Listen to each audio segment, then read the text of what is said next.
Some sports legends become, legends with the team that drafted them. Just ask Michael Jordan, Tom Brady, Peyton Manning, and Sidney Crosby. But some stars didn't blossom until they found a change of scenery. For whatever reason, their original teams wasted their talents, and they became a changed man elsewhere. I'm Justin Fraction, and today we take a look at 10 athletes who became great after leaving their original team. And a big shout out to Vincent for suggesting this video. And we do hope you enjoy this list, and if you do, feel free to click subscribe down below for more cool videos every single day. Number 10, Josh Hamilton.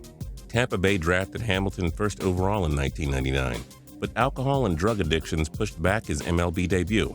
Hamilton didn't appear in the majors until 2007 with the Cincinnati Reds, but he joined the Texas Rangers for his sophomore season. J-Ham won the 2010 American League MVP after batting .359 with 32 home runs and 100 RBIs. He led the Rangers to consecutive AL pennants in 2010 and 11 too.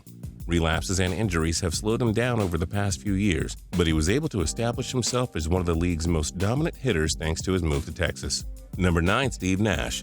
The Phoenix Suns drafted Nash 15th overall in 1996, but after 4 frustrating seasons in the desert, he was traded to the Dallas Mavericks. In his final 4 seasons with Dallas, Nash emerged as one of basketball's best point guards, averaging double-digit points and over 7 assists per game. That put Nash on the path for a Hall of Fame career. He rejoined the Suns and won back-to-back MVPs in 2005 and 6. He took the Suns to the Western Conference Finals in 2006 and 10 and made them a force to be reckoned with. Nash finished with career averages of 14.3 points and 8.5 assists per game. It just took a few seasons and Big D to get him started. Number 8, Jim Plunkett. The New England Patriots used the first overall pick on Plunkett in the 1971 NFL Draft.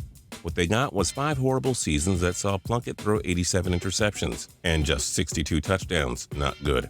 As it turns out, maybe the Patriots were the problem. Plunkett spent 2 seasons with the San Francisco 49ers before joining the Raiders, where he'd go on to win a pair of Super Bowl rings. It just took a fresh start. Number 7, Pedro Martinez. The man with the greatest pitcher hair of all time joined the Los Angeles Dodgers in 1988, but they weren't pleased nor patient enough with his potential and progress, so they traded him to the Montreal Expos before the 1994 campaign took place. With the Montreal Expos, Martinez won the 1997 National League Cy Young Award and became one of the top pitchers of the 90s. He then went to the Boston Red Sox and added 2 more Cy Youngs there, and was instrumental in helping them win the 2004 World Series. 219 career wins, of 2.93 ERA, with 3,154 strikeouts. Those Dodgers should have been more patient with him. Number 6, Brett Hull. The Calgary Flames drafted the Golden Brett 117th overall in 1984, and his career began fairly slowly. He scored just 1 goal in 5 games during the 1986-87 season, then broke out with 26 tallies in 52 games the following season. Nonetheless, Calgary dealt him to the St. Louis Blues in a lopsided trade. Hull scored 40-plus goals 8 times, reached the 100-point mark 4 times, and even had a trio of 70-goal seasons with the Blues. He'd go on to win a Stanley Cup with both the Dallas Stars and Detroit Red Wings. His 741 goals rank 4th all-time. Hey, Calgary, betcha wish you had have kept Hull around longer.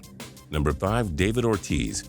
Ortiz spent his first 6 MLB seasons with the Minnesota Twins, but he often struggled to be a full-time player and never hit more than 20 homers, nor batted above .282 in the land of 10,000 lakes. Once Big Papi joined the Boston Red Sox in 2003, everything changed. He had over 20 homers each year, including 10 30-plus home run seasons.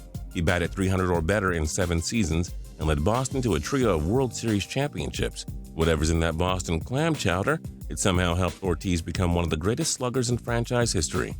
Number 4, Chauncey Billups. Mr. Big Shot played for 4 teams in his first 6 NBA seasons, never averaging more than 13.9 points per game. Billups then took his talents to the Motor City and joined the Detroit Pistons for the 2002-03 season. In 6 of his 7 seasons there, Billups averaged over 16 points and over 5 assists per game.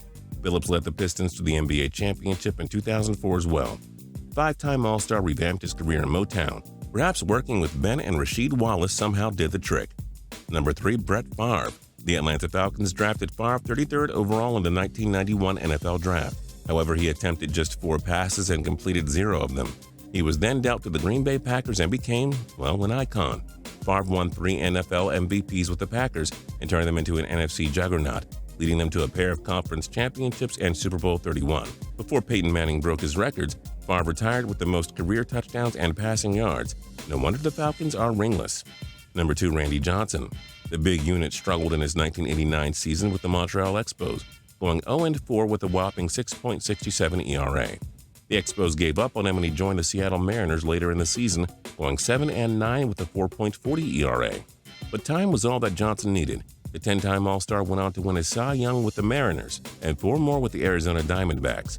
Johnson also led the D-backs to the World Series title in 2001. Johnson racked up 303 wins and 4,875 strikeouts in his career. Leaving the Great White North to play for teams in the USA did the trick for Johnson after all. And number 1, Johnny Unitas.